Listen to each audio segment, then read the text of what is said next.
আসসালামু আলাইকুম রহমতুল্লাহ। একটা ভিডিও দেখে আমি সুবহানাল্লাহ না বলে পারলাম না। তো ভিডিওটা ধাক্কা দেবেন না, আপনারাও একটু শোনেন। ছোট্ট একটা বাচ্চা মানুষ তার অন্তরের কথা কিভাবে প্রচার করতেছে সবার সামনে। আসলে আমাদের এই কথাগুলো না আমাদের মনে রাখা উচিত, মাথার ভিতর রাখা উচিত যে শিশু বাচ্চারা, এদের সাথে আমরা খারাপ ব্যবহার করব না। তো চলেন আগে কথা না বাড়ায়ে ভিডিও কথাগুলো আগে আমরা শুনি, পরে আমি কিছু কথা বলতেছি ইনশাআল্লাহ, পাশে থাকবেন। আমার একটা অভিভাবকদের বলবো, আপনারা যখন মসজিদে যান, আমাদেরও খুব ইচ্ছা করে মসজিদে গিয়ে আল্লাহর সামনে দাঁড়াতে। আমরা একটু দুষ্টুমি করি বলে আপনাদের মধ্যে অনেকেই আমাদেরকে মসজিদে নিয়ে যেতে চান না। কিন্তু এখন থেকে যদি আমাদের মসজিদে যাওয়ার অভ্যাস গড়ে না ওঠে, তাহলে কিভাবে আমরা একজন সাচ্চা নামাজি হব? তাই আপনারা যখন মসজিদে যাবেন, আমাদেরকেও সঙ্গে নিয়ে যাবেন।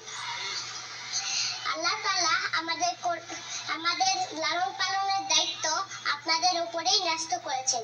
আপনারা যেভাবে আমাদের গড়ে তুলবেন, আমরা সেভাবেই গড়ে উঠবো। আমরা শিশুরা কিন্তু আল্লাহর পথেই চলতে চাই। তাই শুধু শাসন নয়, আদর দিয়ে, ভালোবাসা দিয়ে এবং একটা সুন্দর পরিবেশ দিয়ে আমাদেরকে আল্লাহর পথে পরিচালিত করুন। আমার জন্য দোয়া করবেন। আসসালামু আলাইকুম। ওয়ালাইকুম আসসালাম রহমতুল্লাহ। সুবহানাল্লাহ সুবহানাল্লাহ। শুনলেন তো সবাই? শিশু একটা ছোট বাচ্চা, সে বলতেছে যে মসজিদে গেলে আমাদেরকে একটু সুযোগ দিবেন নামাজ পড়ার জন্য, আমাদের সাথে খারাপ ব্যবহার করবেন না, আমাদেরকে আদর করবেন, আমাদেরকে ভালোবাসা দেবেন, আমাদেরকে কাছে ডাইকে নিয়ে মহব্বত করে আমাদের নামাজ পড়ার সুযোগ করে দেবেন। আমরা আজকে শিশু বাচ্চা, আপনাদের দেখা দেখি মসজিদে আমরা আগ্রহ হই নামাজের জন্য, আর আপনাদের দেখা দেখি আমরা আগ্রহ হই, আর সেই আগ্রহটা নষ্ট করে দেন আপনারা। কারণ আমাদেরকে দূর দূর করেন, সাই করেন, আদর করেন না, ভালোবাসেন না, মসজিদে একটু নামাজ পড়তেও দেন না। এই কথাগুলো কিন্তু লাস্টে ও বলি না, আমি বলতেছি। কারণ দেখেন বাচ্চাদেরকে এর সাথে এমন ব্যবহার করা হয়। কারণ ছোট্ট বাচ্চারা যখন মসজিদে যায় হাউস করে, তারা নামাজ পড়তে তারা অনেক খুশি হয়। আর তারা যদি খুশি থাকেন না, ফেরেশতাও খুশি হয়ে যান। ফেরেশতারা খুশি হলে আল্লাহ সুবহানাল্লাহ তাআলা কিন্তু খুশি হয়। যেখানে শিশু বাচ্চা আছে সেখানে রহমত আছে। যে ঘরে দেখবেন শিশু বাচ্চা থাকবে সে ঘরে রহমত ভরপুর থাকবে।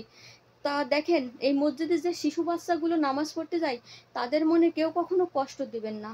তাদেরকে ডাইকে আরো সময় সুযোগ করে দেবেন, নামাজ দেখাই দেবেন, শিখাই দেবেন, তাদের জায়গা করে দেবেন, তাদেরকে সুন্দর পরিবেশ শিখাবেন। ওই ছেলেটা ছোট্ট বাচ্চা মানুষ বলল যে আপনারা যদি আমাদেরকে এই পরিবেশ না শিখান, নামাজের আদেশ না শিখান, আমাদের সুযোগ না দেন, তা আমরা শিশু বাচ্চা, আমরা তাহলে কিভাবে শিখবো, কিভাবে আগ্রহ হবে আমাদের? তো দেখেন সুবহানাল্লাহ কত সুন্দর কথাগুলো বলেছে এই বাচ্চাটা।